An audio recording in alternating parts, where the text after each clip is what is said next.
Check. If you're a composer slash improviser, that means that you are a creator of melody. And that means that this video is for you. See, maybe you're feeling like your melodies are starting to sound repetitive. Maybe you're even getting annoyed with some of your melodic decisions. Classic. We've all been there. But lucky for you, this video is going to give you the benefit of my 25 years of musical experience, which includes a literal master's degree in jazz performance. But ultimately, what this video is going to give you is an entirely new way of thinking about melody. And ultimately, that's going to unlock a new universe of creative awareness.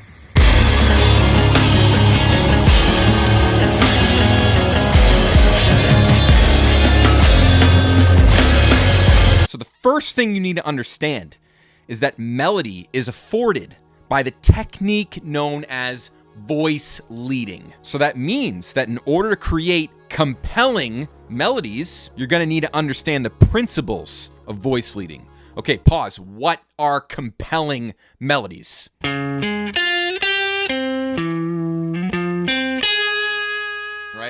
Why is it compelling? It's strong.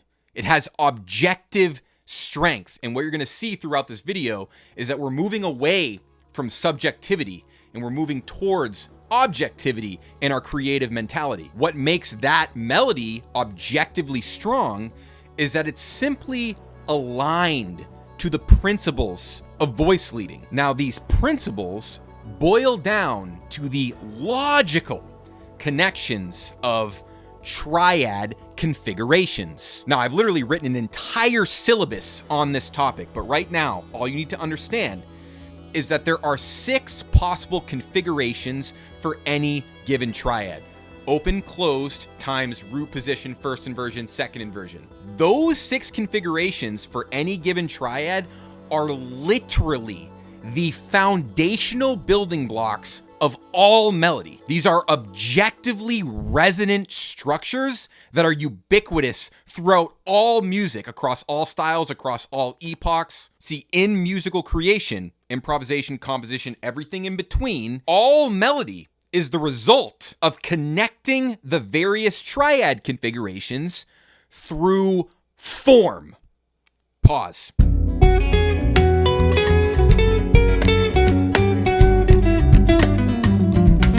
Because we've now just introduced the most important thing that you need to understand, which is form.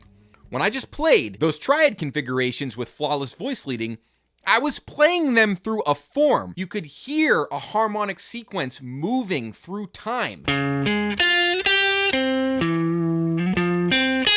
I played one chord, and then I voice led to the next chord, and then I voice led to the next chord, and as a result, a beautiful, compelling, strong melody emerges. Now, voice leading only happens if there's a form, right? There's no form, there's no voice leading, and then there's no melody. So what I'm going to show you in this lesson is how to generate melodies through forms. And to do that, I'm going to use one of the most ubiquitous forms of all time, and that's rhythm changes. So if you don't know what rhythm changes is, that is one of the most ubiquitous forms of the past 100 years. It was first written by George Gershwin in 1930, and there's literally been hundreds of songs written on this same exact form. The rhythm changes form has facilitated many hundreds of songs that don't infringe on any type of copyright. However, they do use the precedent set by that ubiquitous form, and they generate melodies according to the form. So now you're starting to see, where do those iconic melodies come from?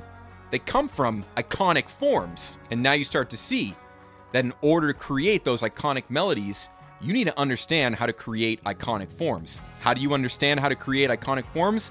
By studying the forms that came before you. Now, the real deep hack is to see that jazz teaches us exactly how we can do this. We can use the jazz mentality to generate melodies through forms. And in doing this, we're killing 2 birds with 1 stone. We're understanding the precedent of composition, right? We're studying the forms that have established compositional precedent. And to study those forms, we're just using our knowledge of triadic voice leading, and boom, you're making iconic music by simply just using these 2 resonant components, right?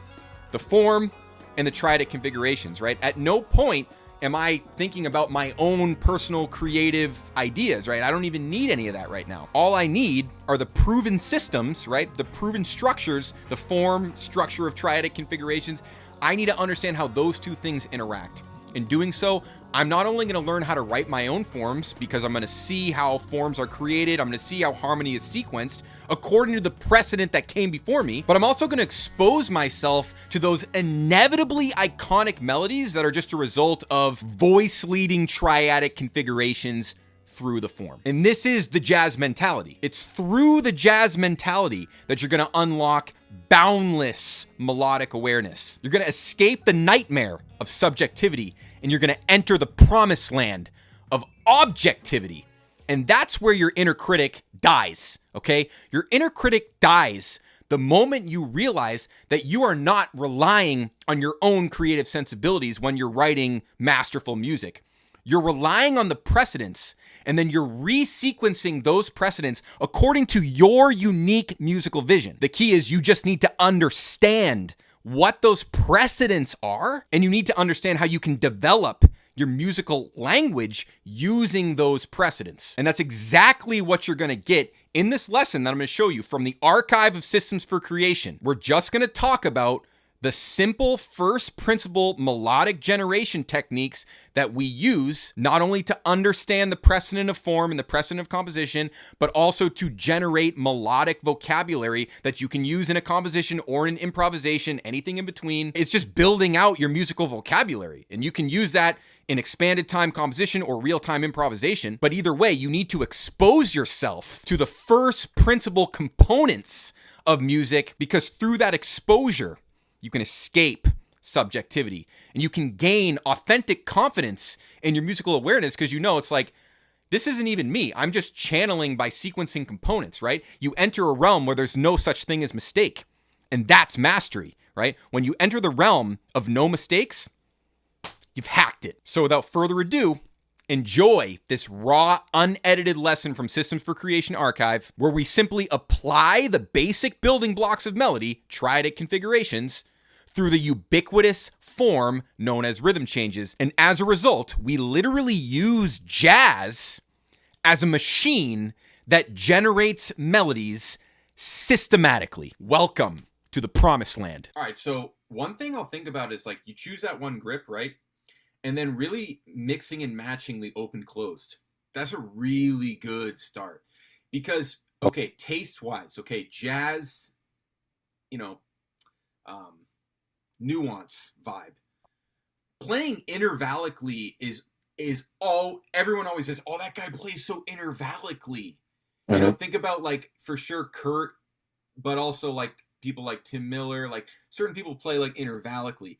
And guitarists have a unique ability to do it because, as you know from being a horn player, on guitar, you know, you can basically just like cheat. You know, you don't even need to try to do a range jump, right? So guitarists and pianists alike, they have that ability to play intervallically. So where that really starts to emerge is the mixing and matching of open and closed. That's where it starts to emerge, right? So check it out. So you decide things, and you just kind of like see a little connector, right? You see like a little connector. And that's what I really want to identify, right? So I showed you that first inversion, open, B flat, just starting there, middle of the neck kind of thing. Now this one, for me, I see it going here. A G root position closed. I see this. And then of course I'm going here. So what I see is something like this. 3, 4.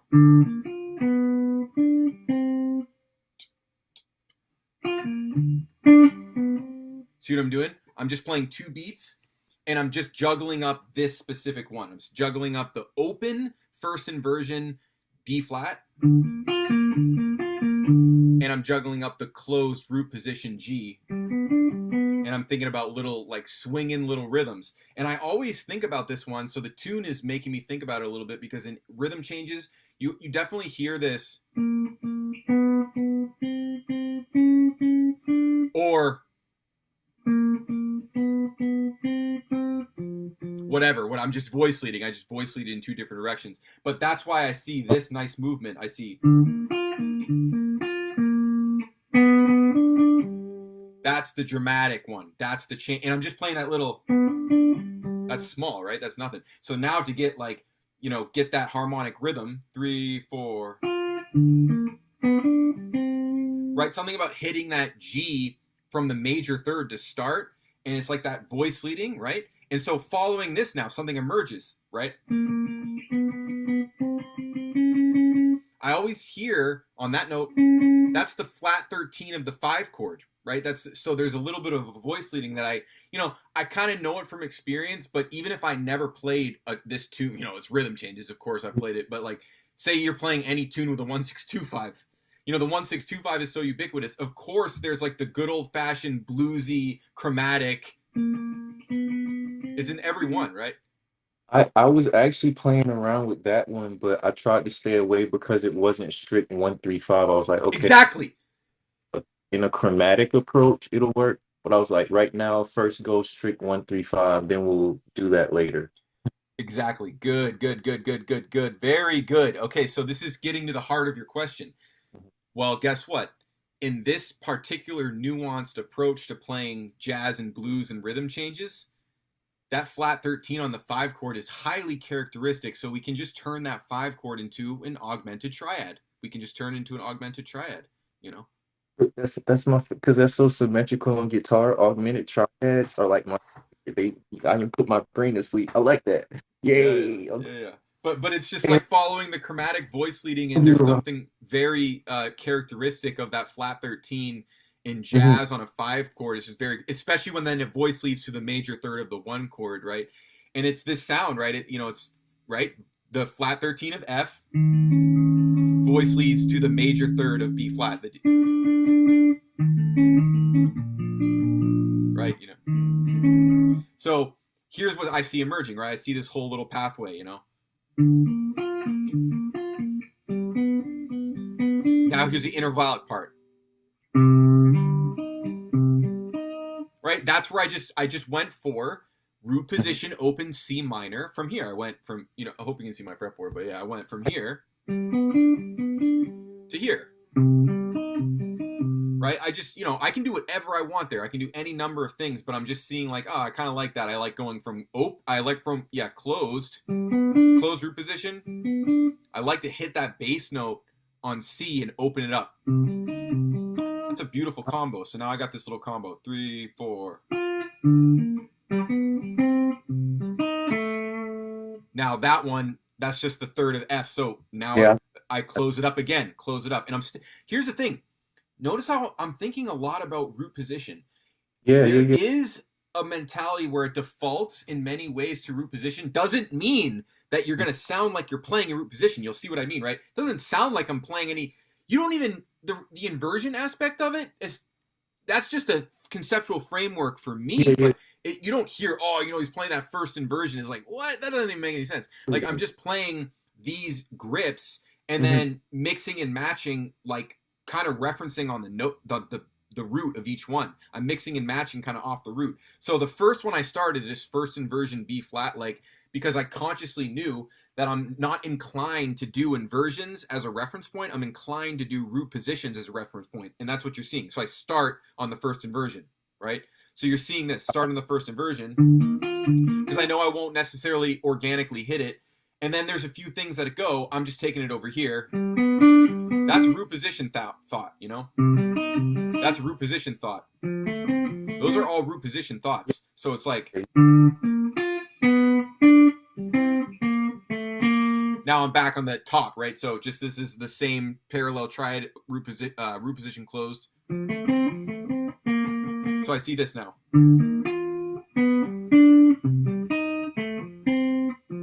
And that's too easy, right? It can, with rhythm, I have infinite. I have so much. So where I practice now, and I would try to get this, like even pushing the speed, but I would practice by just going.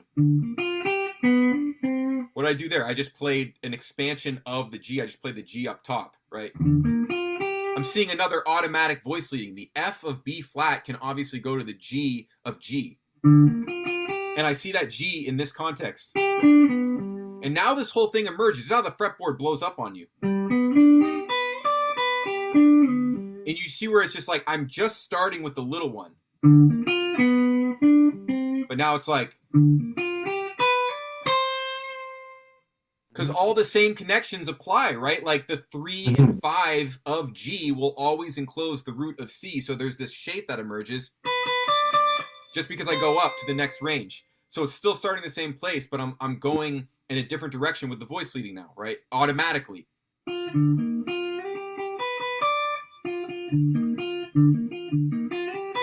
And then this sets up the whole thing, right? Close position C minor. You know, that's 1 5 3 going down, and then whatever. I mean, you could open it up at that point. You could do something like, you know, you could go. Might be perfect to do that, and actually that is right. There's a good contrast there. This contrast. Now you're getting that intervallic. That's a bunch of good lines there, and then this one, and then.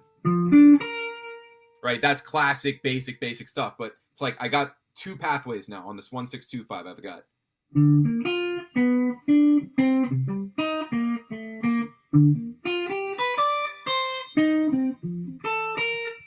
Right, 2 pathways. Went down, went up. Classic. Go down, go up. You have automatic things. The rhythm just evolves. You know, the rhythm evolves because if you just focus on playing the harmonic rhythm. And you're going to use syncopation to save you time, right? It's allowing you to think, you know, you're giving yourself a minute to get that grip set up or whatever. Use the rhythm that way. It's such an organic thing. So going back to your question originally, this is like, where's the discipline? The discipline is playing as strictly and deliberately as possible the chord tones. As strictly and deliberately as possible the chord tones. And then just from there, you can do a few things. Go in multiple directions, start on a... You know, in this case, I'm starting everything. My biggest reference point is first inversion, open B flat. That's my reference point. I go in both directions from there. It's kind of natural. It's just like that part of the neck, right? If the first chord, say, was like C major, I would just do like first inversion C major, you know? Something about that part of the neck for me, right? And I can kind of like get up in the higher range from there, go down the lower range from there. And because I'm having to play 2 chords per bar, I'm sure as hell not really even thinking about any fretboard mastery on that point, right? I'm not even thinking about it. When I'll think about it, it'll be organic. And guess what? On rhythm changes, the bridge, you got time, right? There's a few different approaches on that bridge because you got 2 bars per chord instead of 2 chords per bar. But let's finish this, you know what I'm saying, right? You know, it's like...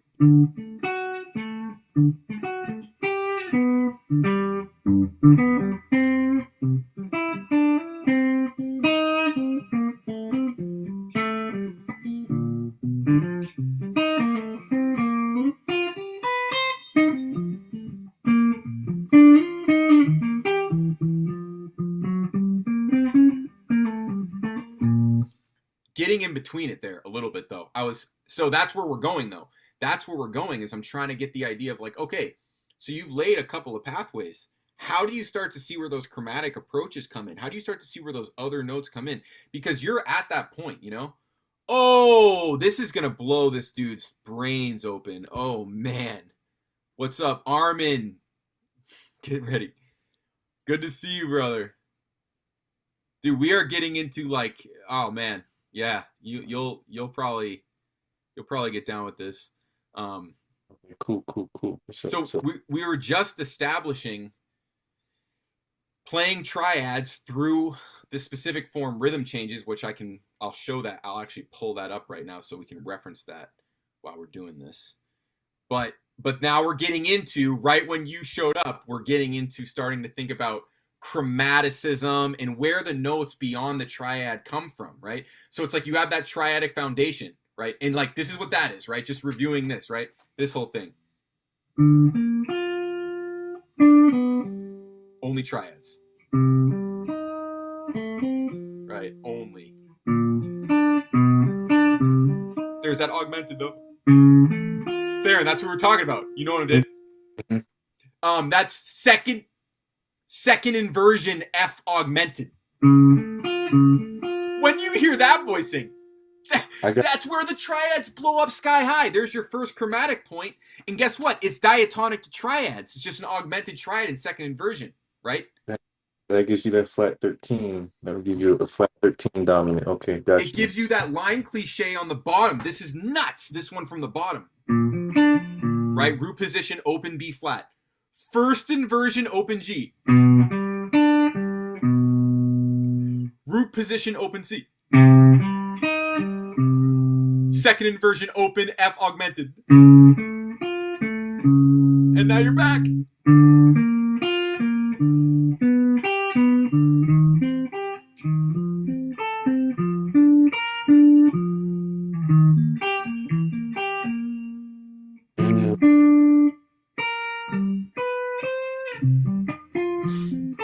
I lost myself in that one. I got in a path I hadn't checked out for a minute. But my 1625s, you can start to see it's like the first level of chromaticism is think about where can you put either a diminished triad or an augmented triad in place of another triad. Okay?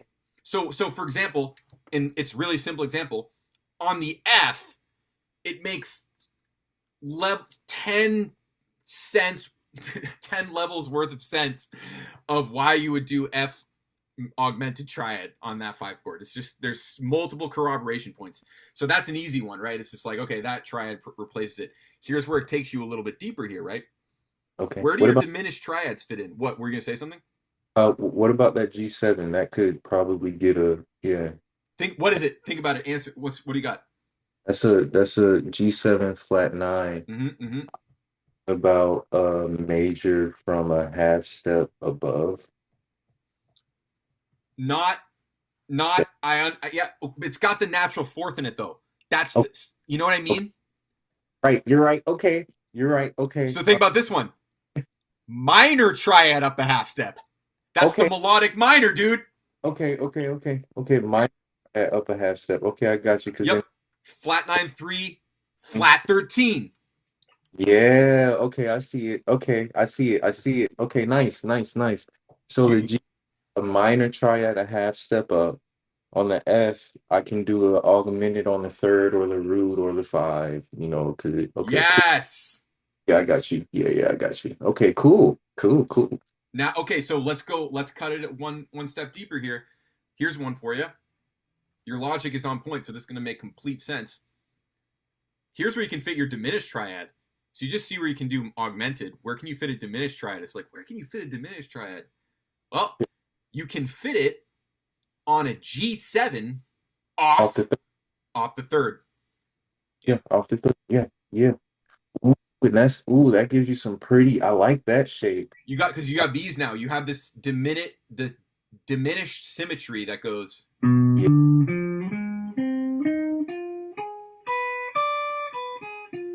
You know, that was my, yeah, thinking of yeah. diminished off the third of G or off the flat 9 of G, off the fifth, diminished off of those degrees. You know, the flat 7, the fifth, the third, the flat 9, diminished off of any of those chord tones is all symmetrical diminished, golden classic flat 9 language. And then, of Mm, course, all of that, that's a really good one. It's a classic trick in your book there. Because it sets up the voice leading to the next chord, the one chord it's going to. It's C minor in this case because G7 is a secondary dominant, the 5 of C minor. So it's the 5 going to 1 being C minor, which is the 2 in this key, but you understand. And so for that, there's all this perfect voice leading, right? All of this stuff. Watch all the voice leading. Boom, hit it. Right? So you have all this kind of like, right?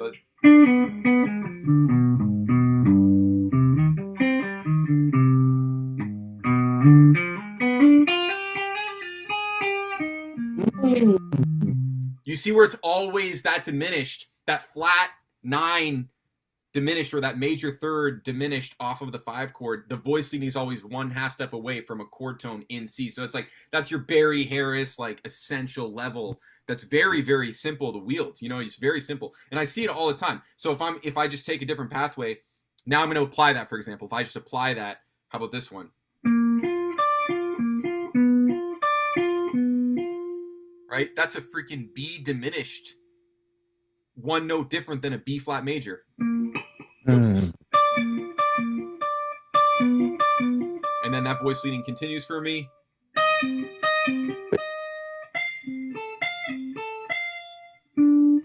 Oop. And I'm just following this one. And I'm voice leading it from that particular bottom over here. And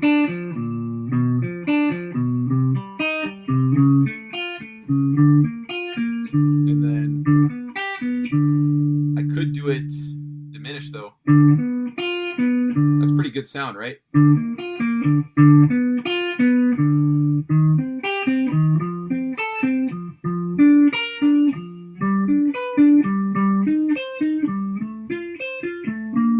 And I'm just following one voice and then finding the inversions that make that voice that support the line. You know, the voice has to support the line. Makes sense? You got it. Yeah. You're writing that one down. Yeah, nice. Good. 9 diminished from the flat 7. You did a diminished from the 3 on that G. Yeah, that I really wanted to write that one down. I didn't want to forget. Yeah. Nice. Yeah, good. And then the F7 makes sense to me because it's augmented. I can understand those. I just want to make sure I'm getting there. And then on that E flat, don't you do a sharp? You want to do a sharp 4 diminished. Exactly. So that becomes E diminished. I've been doing an E diminished because of the voice leading. Notice how the E, it's like we got that 4 minor option, but notice this. There's something about this one, right? That's a sharp 4 diminished, and then now it's, second inversion 1 chord. So that's a classic voice leading. If you start from the root position of the 4 chord, that part of the tune, right? That part where it gets, whoa, it's getting dicey right here. Let's look at measure 5. We're talking about measure 5. The downbeat of measure 5 sounds something like this.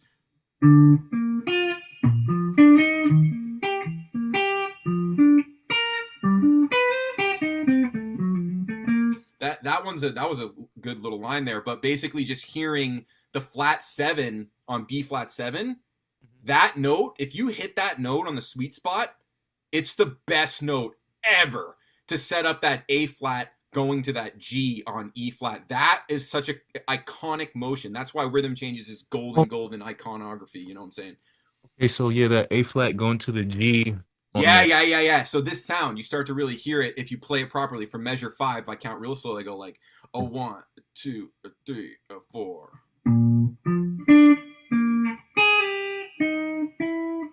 Hear that? There's something about playing that A flat right there. It crushes it.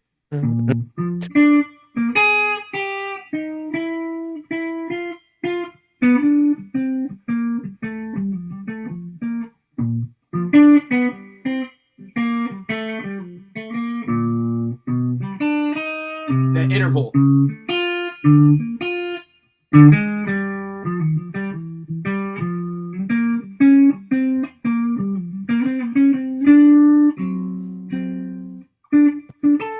I'm at the bridge.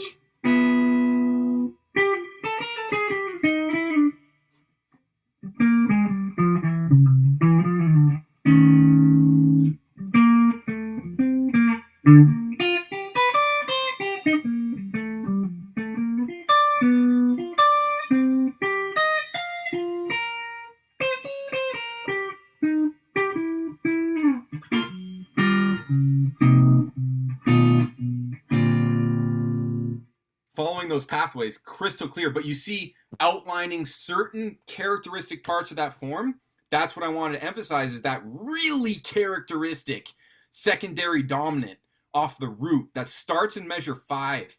And if you hit that A flat, so think about this. It's not just that it's a B flat 7, you got that A flat voice leading going to G. There's multiple levels of voice leading there.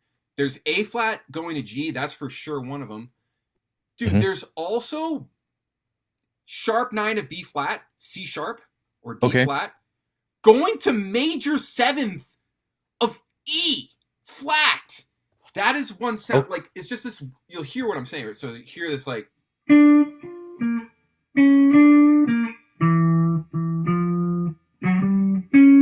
I'll repeat.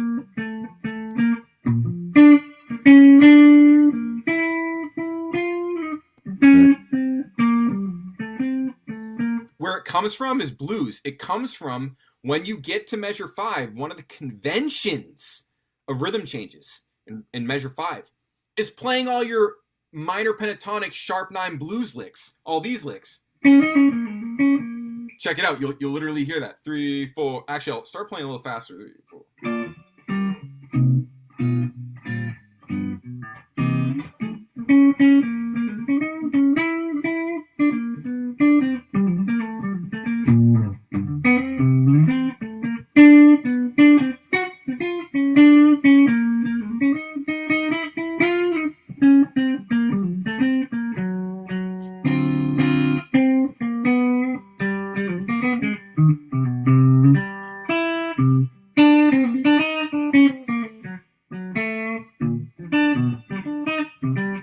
Whoops.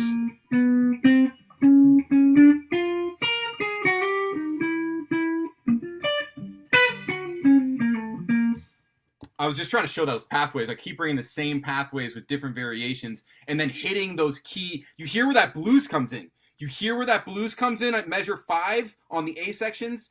Measure 5, measure 13, and measure that last one down there. Measure 5, measure 13 or okay, so that's blues. E flat 7, okay. And that's when you're saying you're going into your minor pentatonics because you hit that flat 3, that's sharp 9. You Okay. know what I'm saying. You know all that logic. We're just getting into like the conventions of these forms and what you'll hear. Now, when you go listen to like Charlie Parker, definitely, or Dizzy Gillespie, definitely playing over rhythm changes, you'll definitely freaking hear that, man. That's where they were. Those guys thought they were playing blues. They were like, this is blues, you know? Okay. And they just ripped it up like, oh, here's those cutting changes, but here's all those blues licks. And there's a fundamental infinite duality of, seriously, blues licks and bebop triads.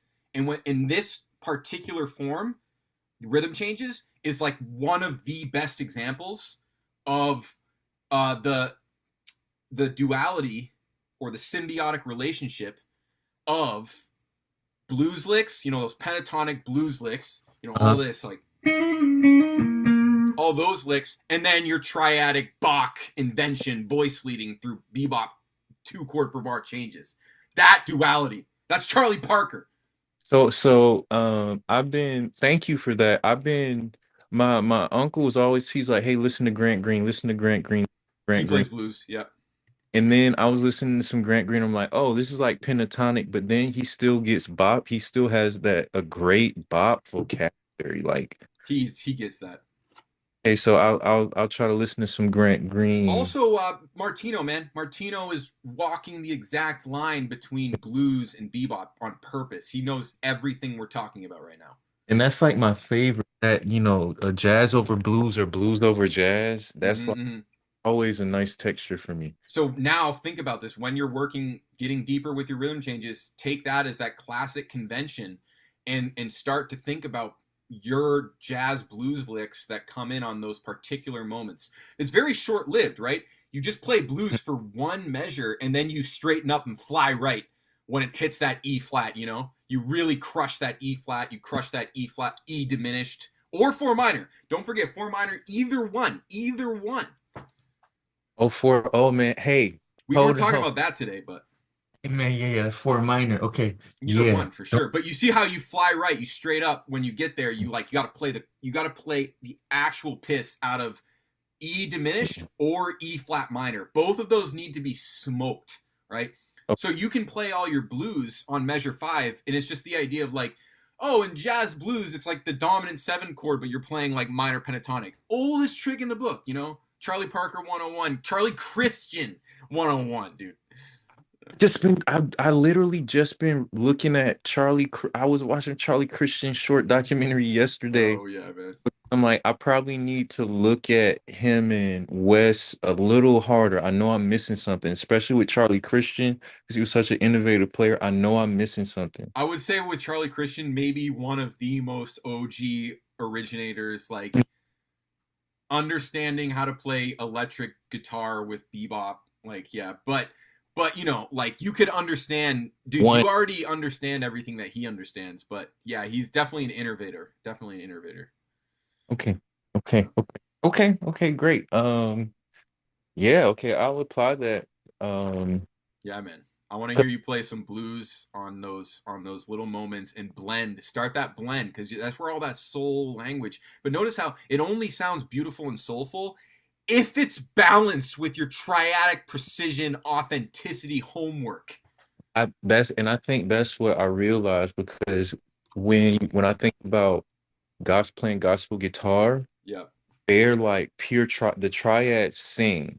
Like it doesn't matter, even in the most progressive stuff, electric led by Strat, they're leading with triads. If it like because the triads really do sing when you build things around them, you create such a vocal quality. I want to be able to balance that and generate like interesting, chromatic lines around there. So yeah, okay, yeah. Dude, you know it, and you have all that theory. Now we're just getting into the nuance. The theory Yeah. is you're taking it for granted, and you should be taking it for granted, man. Like you really know it, you know all that, and you can start to think about those few things where you're adding chromaticism, but also you're adding those additional triads. So the first level of chromaticism coming from that F augmented. Mhm. And then there's also all the possibilities of doing diminished off of either the third, the fifth, the flat seventh, or the flat nine of the five chord, which is G7, those things, right? So those are like layers you can add, really simple layers. And there's more. There's like literally the Coltrane substitutions. But for now, just focus only on What's here? adding the diminished, Uh-huh. the that diminished up a half step from the G7. Definitely get that one doing, and then definitely go systematic inversions with F7 augment. F is an augmented triad, because Okay. you got open closed root first second with augmented now, and that blows up sky high because that voice leading, it's like, yeah, you got to do the triads, and like you said earlier, but it's like, no, but this is still a triad, and it just opens up where the triads don't forget about the power of the augmented and the diminished. They're still there, but they just don't apply in the same way that the major and minor do. The major and minor, you can sound like swinging epic infinite bebop. But then you go one tiny bit deeper and you understand the nuance of putting your augmented and diminished in the context of that triadic major minor only level, man. And now you're getting really deep into it. You're seeing the first two notes that really blow up are the flat 13 on that 5 chord and the flat 9 on the 6 dominant chord, the secondary dominant of C minor. That flat 9 is golden and that flat 13 is golden. Two notes that are not part of the triads but blow you up sky high, and then go one level deeper and you play that blues on measure 5 and you're scaring them. Now you're really playing the real deal. And so it's that I just want to reiterate Yep. this finished off the dominant, we can do off that G7, we can do a diminished off the flat nine, off the three, off the five, off the flat seven. Then when we're going to F7, we're looking at an augmented, and because augmented is so symmetrical, we can do one, three, five.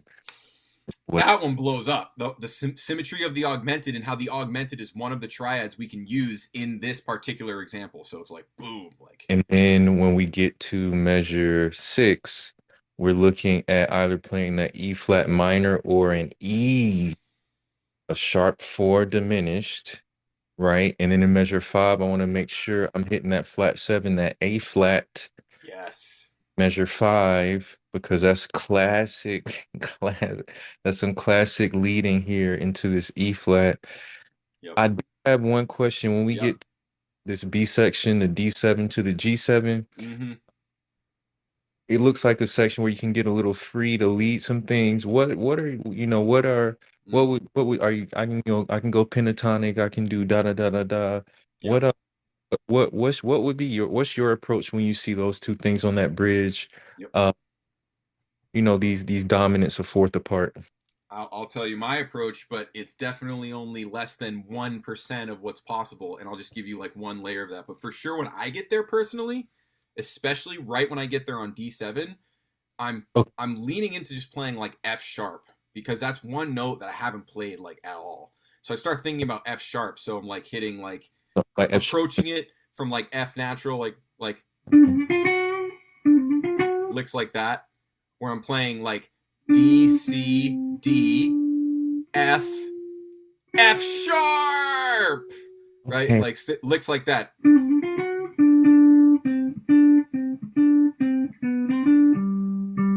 Okay. I'm literally playing happy sing-song major melodies.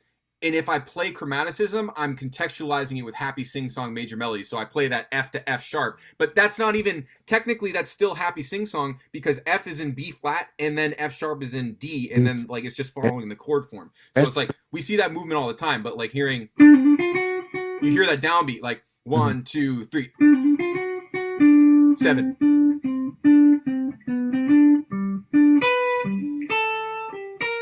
That was all voice leading. Open G major. My favorite tetrachord.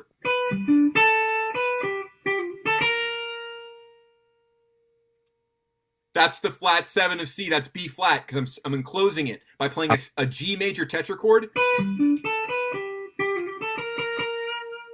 Getting that B flat in between A and B natural. And that's my flat 7 of C. And I'm following the voice leading from there. Like,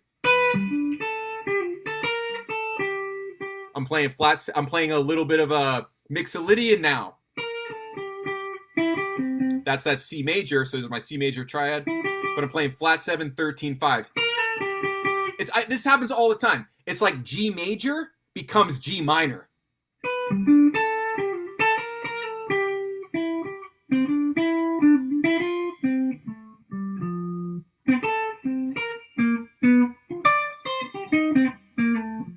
Won't go that far, but you see what I'm saying. Literally, so my first inclination, this is how I follow it. My first inclination is to slam that F sharp. So we're looking. And even get that sharp 9. Flat 9. If I slam that F sharp, I can think about enclosures around D natural.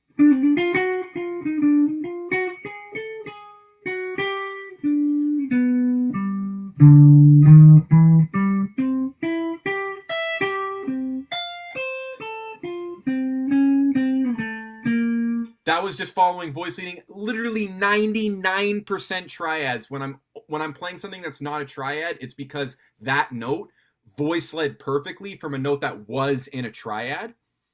And then the big, I guess, the thing I want to emphasize is that when it comes to the bridge, okay, nuance of rhythm changes, nuance of playing jazz standards. When it comes to the bridge, dude, the challenge of a song like this is this AABA. You can lose track of your life. That's why like the challenge of keeping form on rhythm changes, I'll sum it up as briefly as I can, but it's basically like it's one of the deepest challenges because it's a very long form and the 3 A's can lose track of which is the first A, right? Because you have this thing where it goes A, but it's just like it has to stay AABA. So what am I trying to say? I'm trying to say that you need to slam that bridge. And you need to slam that bridge like it's the God honest truth. So if you keep the form and you just slam that bridge every time it comes because you know where it is and you're absolutely confident, you will the form of rhythm changes becomes this alchemical event that explodes in performance. That's why it's the Ancient of Days OG discovery form. Because it has that momentum when you play it properly and you never lose track of that AABA and you slam that bridge, you get this momentum that builds. It just gets huge. It gets massive. And it reinforces when you keep playing blues. You keep playing that blues lick in measure 5 on that B flat 7. Play that A flat going to G. You play that D flat or that C sharp going to D natural. Those kinds of motions. This is a momentum. It just builds up if you just outline it. So when I slam that bridge, I'm slamming that D7 by really hitting the characteristic note, which is F sharp. And then I'm just thinking about the characteristic notes of D flat, of D, and just only hitting them. Like, oops. Right? And it's just like so natural, the voice lead, that D7 to that G major, everyone hears it, everyone knows, flat 7 goes to 3, of course, right? So you get this like coming into it, 3, 4.